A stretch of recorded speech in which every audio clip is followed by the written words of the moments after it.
Qui sont les nouveaux maîtres des lieux? Hôtels, restaurants, espaces culturels et institutionnels, rencontre avec 5 architectes qui repensent les espaces publics d'aujourd'hui. Oscar Lara, un scénographe extravagant, un pur autodidacte, créatif et déjanté. Jeanne Dumont, la délicatesse et la sensibilité de l'architecture au féminin. Pierre David, l'intello, le prof, il nous emmènera sur son chantier de spa et aux Beaux-Arts.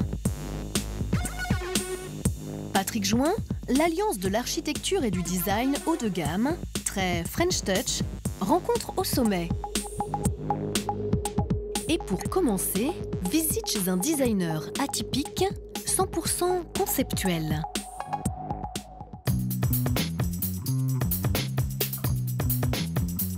Un studio design tendance à Belleville. Nous sommes chez Matali Crasset. Issu de l'école de Stark, ce designer a gravi tous les échelons et s'est forgé un nom à l'international. Venu à l'architecture sur le tard, ces espaces sont interactifs, intelligents et toujours surprenants. La griffe de Matali refusait le diktat de la forme. Seul le concept compte. J'ai choisi de travailler à la maison. C'est aussi pour ça qu'on ne peut pas grossir. Et en fait, je souhaite garder cette structure aussi petite. Ça ne m'empêche pas de faire des gros projets. Cette unité est le centre de création, vraiment. La création n'est jamais déléguée. Et en fait, c'est du fait de sa petite taille aussi qu'on va faire un certain type de création. L'hôtel I à Nice est le fer de lance de son travail d'architecte. Plus qu'un hôtel, c'est une expérience à vivre. Sur le mur, sur le sol, service tout compris. Ce matin, les propriétaires du I sont en visite. But de la réunion, imaginer un nouvel hôtel pas cher à Paris. Le I-matique, tout un concept. On a nos petites structures ici, et en fait dessous on vient mettre nos livres. Alors, ça reste la même chose avec l'accès sur le côté et l'accès devant. On fait une petite terrasse et après on met notre divan dessus. Et on a des petites étagères aussi qui me permettent de poser des choses de part et d'autre. D'ailleurs, nous on l'a fait plus grand parce qu'on ne l'avait pas mis en handicapé.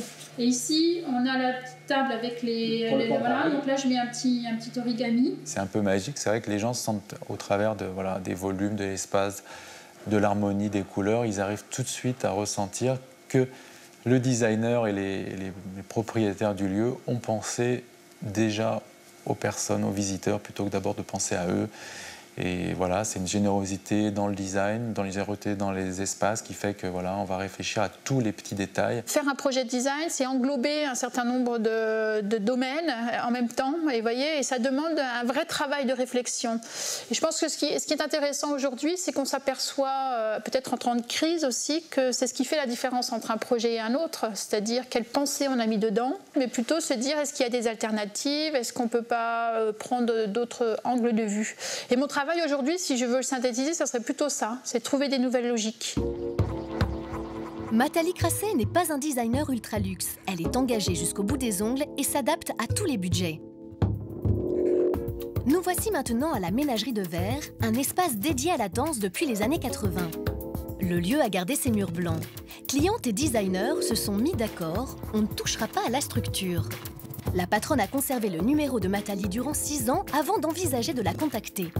Un coup de cœur, une rencontre inattendue.